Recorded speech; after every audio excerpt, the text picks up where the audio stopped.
बोलना चाह रहे हैं उसके लिए ताली लगाइए।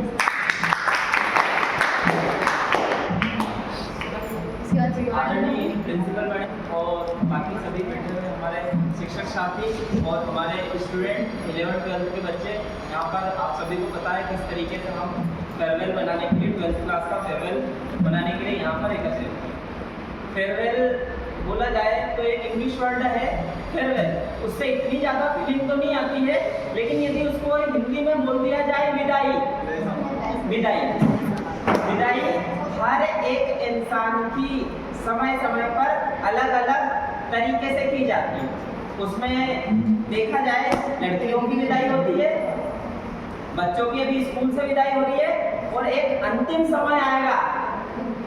जिस दिन भी आपकी विदाई की जाएगी। बस विदाई में मेरे हिसाब से रोने के सिवा कुछ नहीं होता है। अभी यहाँ आया तो बच्चे जो है एंजॉयमेंट लग रहा था, मेरा भी इंटेंशन बच्चों के साथ में कम है, इतना 1 साल ही हुआ है यहाँ पे, लेकिन जो कुल मिला के विदाई का मतलब यही होता मेरे नजरिए से। एक बात, दूसरी बात, आप यहाँ से विदाई का मतलब ये नहीं कि आपका ठीक है, लेकिन इसी के साथ में आप अपने 12th पास करके आप इसके बाद में कॉलेज जाते हैं, तो वो आप एक नया और अच्छा पढ़ाओ के लिए आप अग्रसर यहाँ से किस तरीके से आप यहाँ से 12th पास करके जाएंगे, उसी टाइप से आप इसमें आप अलग अलग स्ट्रीम में जाएंगे, फिर उसके हिसाब से आप अपना सब्जेक्ट सिलेक्ट करेंगे और इसी के साथ से अपने गोल अचीव करने के लिए। और कहा जाता है बच्चा जो छोटा वो लगभग नर्सरी और 1st 2nd में स्कूल आता है तो पहला दिन दूसरा दिन रोते हुए ही जाता है, और लास्ट डे जो बोला जाता है 12th में यदि फेयरवेल होके जाता है बच्चा, तो गलत बात है कि कोई अलग बात है कि कोई 8th और 10th में स्कूल छोड़ दे, उसको ये देखने को नहीं मिलता है। पहले तो है ना उन सभी बच्चों को है ना बधाई देना चाहता हूँ जो जिस तरीके से आप 10th नहीं तो असफल होने के लिए 10th की बोर्ड थी, वहीं चाहते तो वहीं फेल हो जाते, लेकिन किसी ना किसी तरीके से आपको एक मौका दिया और उसी के थ्रू आप 12th तक आए। अब आपके पास में वापस से 12th में मौका है आगे पढ़ाई करने के लिए, यानी कहते हैं ना कहीं भी जाना है आपको, अमेरिका जाना है तो उसके लिए वीज़ा लगेगा, लगता है लगता ऐसे कोई एरोप्लेन में नहीं बैठ देगा। और इसी तरीके से अब यदि आपको कॉलेज जाना है तो उसके लिए 12th पास होना पड़ेगा, ये तो आपका काम ही फेल नहीं होगा। तो 12th पास होने के लिए आपको अच्छे तरीके से पढ़ना पड़ेगा, अच्छे नंबरों से पास होना पड़ेगा। अब और एक और दूसरा चलता है बच्चों की मेरिट लिस्ट के आधार पर उनका सिलेक्शन होता है।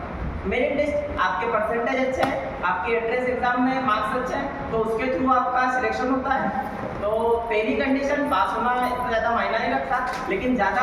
ये रहता है कि आप कितने ज़्यादा मार्क्स लेके आते हैं और किस तरीके से आप मेरिट में अपना स्थान मेंटेन करें। क्योंकि आज के समय में है ना एक ये कहावत है, चलता घोड़ा भी है और हाथी भी चलता है, बस फर्क ये पड़ता है कौन जीत, जो जल्दी पहुंच जाता है उसी को अहमियत दी जाती है। आपको पता हो घोड़े और हाथी में फर्क क्या है। घोड़ा अपनी तेज गति के कारण और इसीलिए अधिकतर सभी दूर जहाँ पे भी देखें तो आज शिवाजी जयंती है ना, महाराणा छत्रपति शिवाजी उनसे, और फिर उसके बाद में एक दूल्हा बनता है तो भी घोड़े से, हाथी भी बिठाते हैं क्या, ठीक है चल। फिर इसी के बाद में मैं सभी बच्चों के 12th वाले कुछ भी बच्चे बैठे हुए, एक स्पेशली हमारी हिना और महक और रोहित में है ना, ये अभी एक रोहित ने आके बोला था कि आप हमको यानी बच्चे इतनी सारी गलतियों को छिपा के, हाँ टीचर का काम ही होता है कि उसमें गलती को छुपा के बच्चों को आगे के लिए मोटिवेट करें। हर एक गलती नहीं छिपाएंगे, लेकिन कुछ गलती छिपा के, सब चीज़ें एक जैसी थोड़ी होती है। लेकिन किसी भी तरीके से कोई रोटी भी बना रहा है तो पूरी तरीके से जरूर थोड़ी सारी रोटी अच्छी बने, कुछ जल भी जाती है, तो इसका मतलब ये तो है ही नहीं उसको रोटी बनाना नहीं आती, ठीक है। तो कुल मिलाकर यहाँ पर आपकी बहुत सारी गलतियों को छिपाया भी जाता है, बहुत सारी चीज़ें होती हैं। चल ठीक, ओके, थैंक यू।